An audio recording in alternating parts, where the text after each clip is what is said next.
Hello, here Balde. Welcome back to my YouTube channel. If you haven't subscribed yet, make sure to hit that subscribe button so you won't miss any of my upcoming videos. Let's get started. Today I will show you how I built a basic calculator using HTML, CSS and JavaScript. Here is the application I built, and I will show you and explain how it works. This is a basic functional calculator using HTML, CSS and JavaScript. Let's dive in.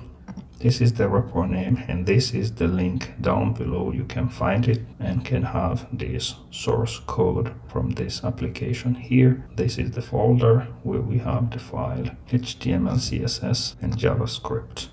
So this is the file name here. We just open the file. Here we have the HTML, the CSS and the JavaScript in one file. You can put them separately or you can leave them in one file. But for this demo, we have all three in one file. You can download this file, copy it from here, or even clone this repo to make the demo and check it by yourself and change, for example, the styling to make different colors, for example. So I just copied this file content here to make a demo how it works. So here we have this VS Code. Here I have a project folder opened here, and I just double click on this. Here we have new file, and I click on this one. I put the file name here, calculator, and the extension is just HTML. Here we can paste what we have copied from the GitHub repo, and you use your own command to save the file. We just save the file, and here we will see what's going on, and then we will explain all the main important parts of this application. But before we start explaining, here we have this extension part from the VS Code. If you are on VS Code, make sure you go here and install this live preview, which I have already installed. As you can see here, if I press this, it's just to uninstall because it is already installed. You will see soon why it is important for this demo. Here we have the main file we have created and pasted the code here. We select this file. Again, we double click on it, and here show preview. When we click on this one, boom, we have the application here opened with this URL. This is the local host IP address here, and this is the port 3000, and this is the file name here. You can even copy this one and open it into a browser, for example. Let's go to Firefox here, paste this URL here, and boom, we have the same thing here. But let's put this down and close this one and explain the main parts here, how this application is working. So here we have this, everything inside this HTML file here, and the title is basic calculator. From here I can even make some space here. This is the style element tag. From this one to this part, this is the CSS responsible for this application styling. And as you can see, the color here, when I hover over the buttons, there is a purple color. All of those buttons have background color as green, which is here. Background color here is green. For example, if we change it to red, for example, you can see here. But let's stick with this color, and this is the button hover. Whenever we hover on top of those buttons, we have this kind of purple color, and this is for the active when we press on the button. You can see here the color. And this also is important, grid template columns. So we have those 4 columns here is coming from this part.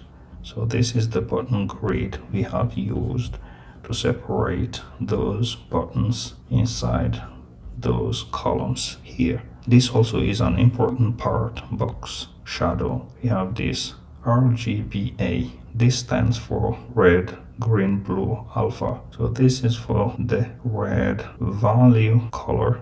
This is for the green, this is for the blue, and this one is for the opacity. Here, as you can see, we have this shadow color down below here. The opacity, when it is reduced to 0.5, you can see here, it is fading away a little bit.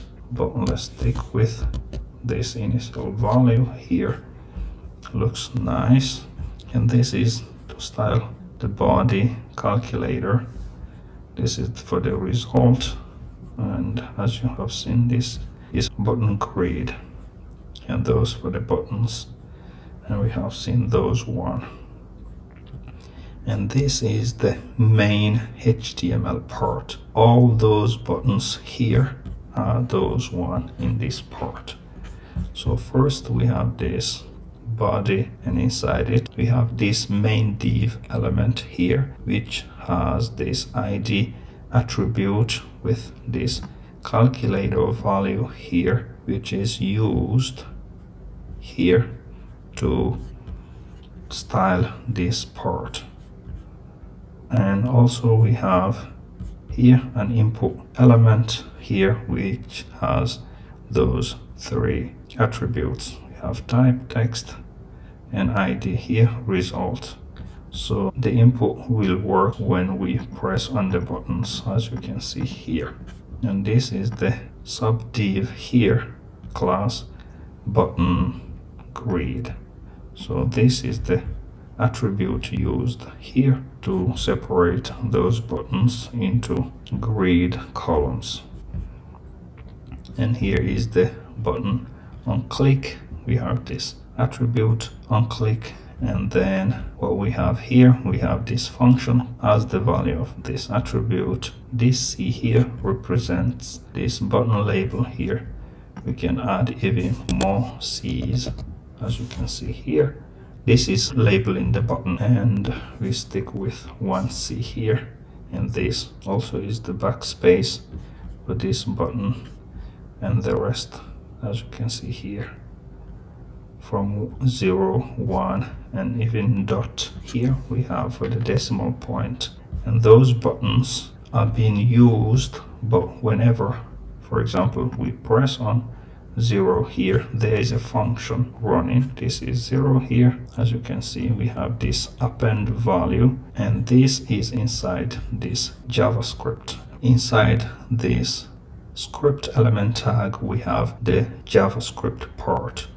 This is the first function, add numbers and operators to the input. Whenever this function is called, is either we are adding numbers or operators to the input. For example, here it is selected and it highlights where the function is called. Like when we want to add a decimal point, we use this function. We use it here also when we want to add 0, 1, 2, 3, 4, and also those operators here. Whenever we press on something here, is this function being called.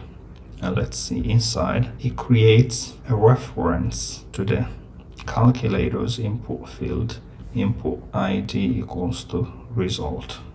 So this one is the one used here for the input. We define this variable, and here this condition prevents multiple decimal points in a number. So we have an if statement here. If value equals to this decimal point and current value that end with decimal point, return. What this condition is doing is to prevent from adding many decimal points, like when we have 0 point and we press again, we just have 1. So that checks if there is already a decimal point. If there is, then we don't need to add another decimal point. Like we have this one, 0.5. And next, what we have here, this line, it updates the input field by appending a new number or operator passed as value. whenever we add something here, it just append what we have pressed here, like the numbers or those operators.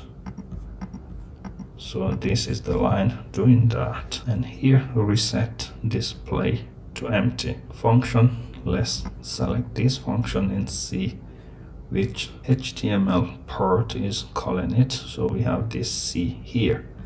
So this is the label C, and document.getElement by ID result, then the value equals to an empty string. Whenever we press on this button C here, it should reset the display to empty here. Everything will be like this, an empty string, when we press on this one, as you can see here. And next we have this function delete last. We highlight it and we check from the HTML here where it is called. We have this one, this backspace, which is this one, and let's see inside what it does. Removes the last character from the input. So whenever we have, let's see, many characters inside this input and we press on this one, it should delete the last character here. Let's first read this part. Extracts a substring from the beginning 0 up to, but excluding the last character -1. So here, from here, when we start counting by indexing, for example, this will be -1. So it takes from here. If we are indexing from here, this will be 0, 1, 2, 3, 4, 5, 6, 7, 8. It will take those 8 indexes and then exclude the -1 here when it is pressed. And again, it does the same and over again. So it removes the last character of the displayed value, implementing the backspace functionality.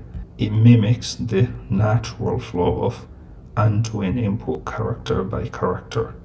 So here is the line result field dot value equals to this result field dot value dot slice. Then it starts from 0 and exclude this -1. And next we have this use eval function to compute the mathematical expression entered by the user. So we have this function name calculate, and see here where it is called. It is called on this equal sign button here, and this is the label for this button equal sign. Whenever it is pressed, this is the function that is being called.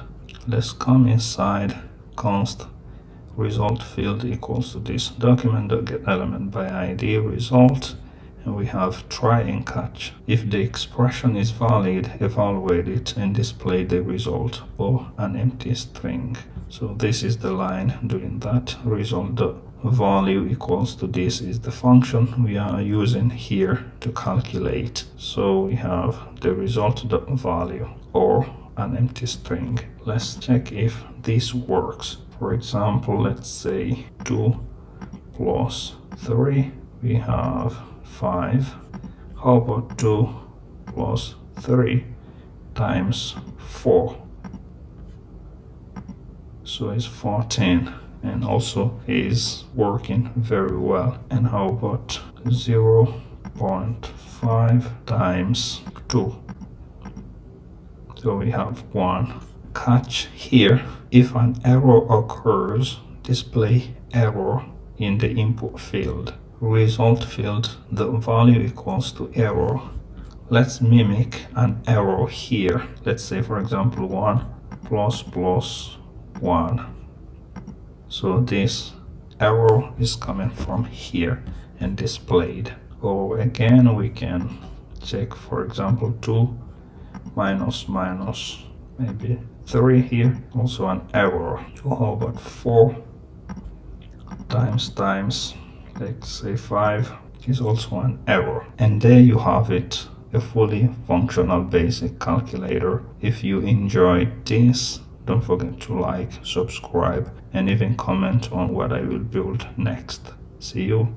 Bye-bye.